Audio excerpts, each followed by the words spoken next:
Hey guys, welcome back to my channel. My name's Jessica Ward King, also known as the Stigmacrusher, and here on this channel we deal with issues of mental health and mental illness from my twin perspectives as a person with lived experience of bipolar 2 disorder, as well as a person with a PhD in experimental psychology.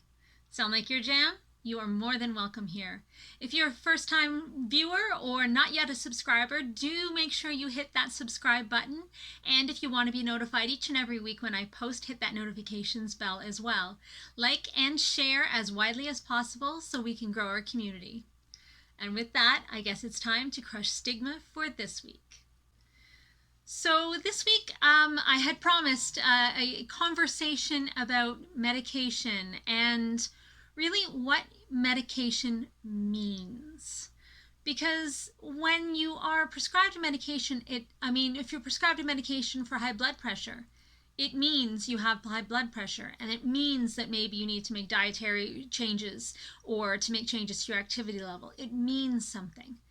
Getting the diagnosis means something, but really, every day when you take that medication, you're reminded of what it means. And so I wanted to have a little conversation about what it means to me and what it might mean to you. So first off, as I mentioned, being given a medication means that you have an illness or a condition of some sort. And so for me, I'll talk in this case about my psychiatric medications, of course. So when I was given an antidepressant, it meant to me that I had depression. And that became the thing that I could Google. That became the thing that I could, confer with others about their experiences with the medication I was taking or with other medications.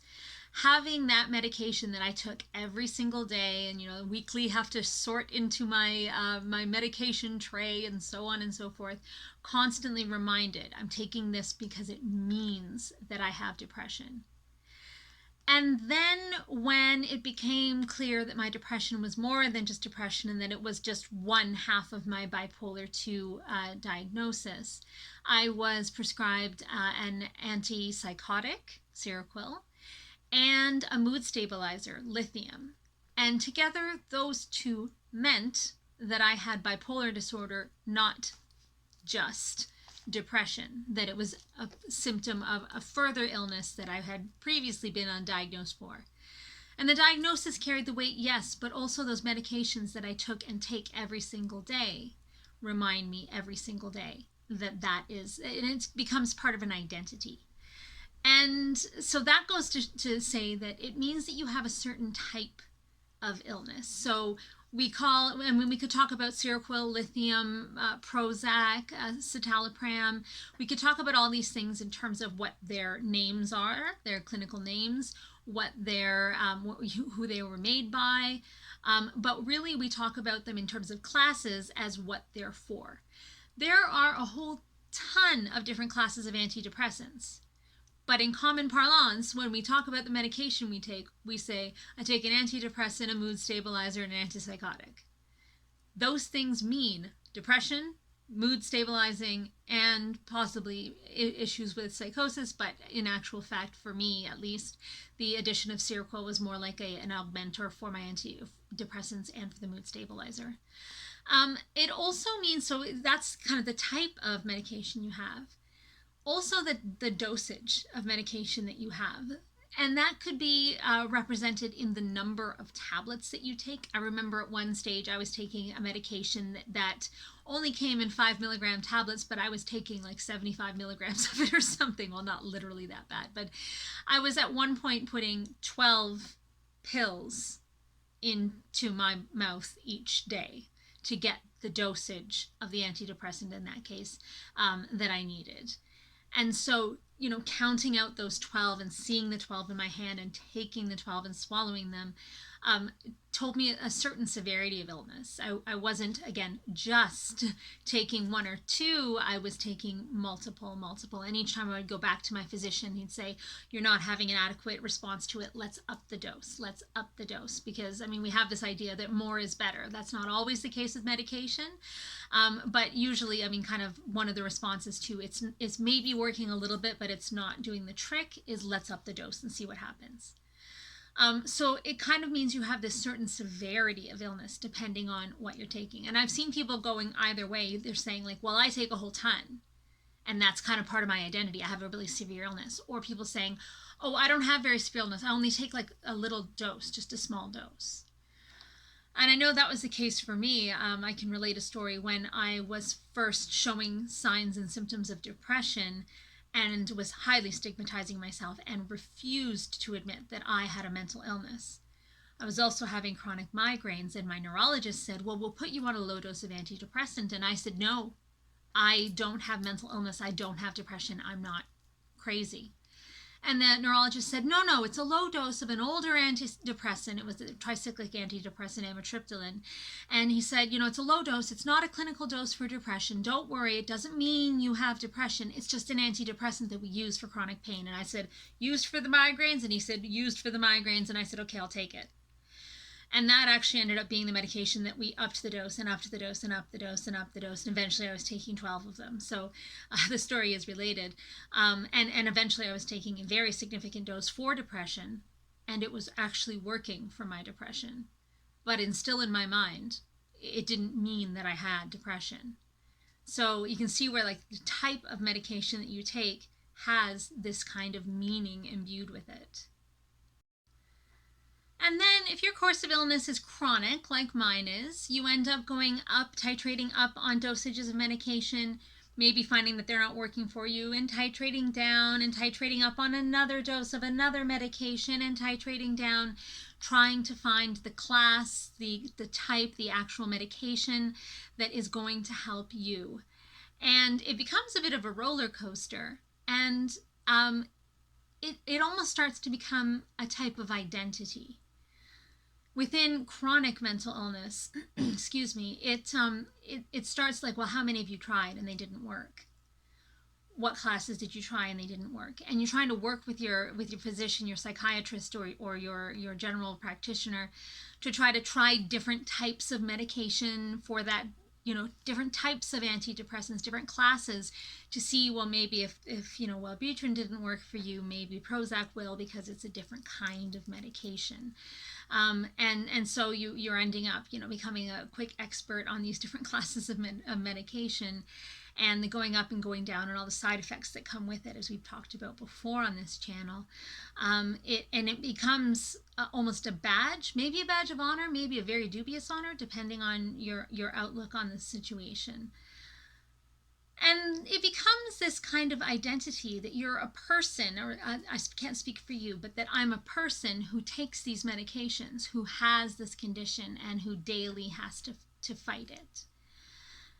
And then watch what happens when a long-standing medication that you've now identified with. So like for me, I've been on lithium since I can remember now. So for at least the last 14 or 15 years. And when I went lithium toxic this summer, my psychiatrist and I decided that we would do a lithium holiday, which is generally ascribed for about 3 months. So I'm currently on that lithium holiday. And I found that the lithium was taken away. I titrated down and off of it very quickly because of the toxicity I was struggling with. And now the lithium's taken away, and I find myself saying, there's a piece missing. And every night when I go to take my medications and I don't see those 4 capsules of lithium, because I was on quite a high dose, I don't see those 4 capsules of lithium in there, and I'm reminded every day, this was taken away. What does that mean?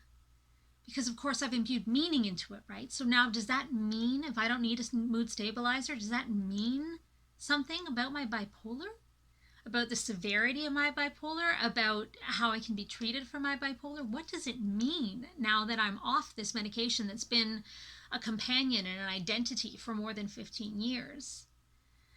It seems like it's always been there for me, but at this moment, is it working? I know when I went on it and went up on dose and eventually it was working, or it was at least working enough that we kept it on board, even though there are side effects and long-term risks to it. We kept it on board, and now with my busted out memory from ECT, I can't remember exactly all of what transpired in between, and have gone up on it since, and can't really remember the last time it was working. And so while I feel kind of a modicum of loss at this, and I know that sounds bizarre. I mean, I'm getting off of a medication that could have potential risky side effects. I should be overjoyed.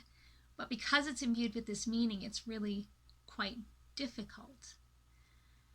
And then I kind of tried to recalibrate it in my mind, that maybe this doesn't mean that something's taken away from me. Maybe it means I have the opportunity to shake things up. Maybe with these medications changing so rapidly in this past year and a half that I've been on this particular depressive relapse, I've tried and gone off and tried and gone off and tried and gone off of countless medications in the last year and a half. And maybe being taken off a class of medications doesn't actually mean anything to my identity. Maybe it just means that my brain's used to it, or pharmacologically it's not working anymore, and here we are, we're trying to go without it. I'm on the lookout, in the case of my lithium, for destabilization of symptoms, so of rapid cycling or switching or going into hypomania, and I'm on the lookout for it. But it's really taken me a bit of a journey to come to figure out why I had such a reaction to it when I was taken off the lithium. I resisted it, and I wasn't sure it was the right choice, and I had to kind of figure out why. And it was because of this meaning that is attached to these medications. I can't imagine a life or a future without at least one antidepressant on board, because it's so meaningful to me. The medication means something about the illness. And maybe the medications aren't the meaning. Maybe it's our experience of our illnesses and of our conditions that are the meaningful part. Even the diagnoses might not be so important, so much as our experience, our lived experience of what we're going through. Now, we have to have diagnoses, and we have to talk about drugs in terms of their antidepressant effects or their mood stabilizing effects in order to have any meaningful conversation around these conditions that our bodies have, and that our minds and brains have. So I'm not advocating for taking away diagnosis or taking away medications or calling them anything different necessarily, but just to watch it. If you're anything like me, there's meaning to those pills that you might take every single day and think about every single day and have to think about every single day. I would love to hear in the comments if this rings true for you, or if it doesn't. If you're kind of going, Jessica, why does this matter to you so much? I'd love to hear about that too. Our experiences that we share with one another, they're the most important part. That's that lived experience and that contact with one another that we can have. So I really do encourage you to comment. Remember to like this video if you have enjoyed it. I hope you've gotten to this point, and if you have, well done. We're at the end of our stigma crushing for this week. Next week, I'm actually, ironically, going to take a look at antidepressant classes and so I've talked about these classes of antidepressants. What are these all? Aren't they all just antidepressants? But they're not. They work in different ways and they act in different ways. And so we're going to look at that next week. It's super interesting and super exciting. So I really hope that you'll join me next week as well. So comment down below, hit that subscribe bell button if you haven't already. I would love to add you to the followers, and hit that notifications bell as well. And I will see you in our video next week. Bye. Stigmacrusher.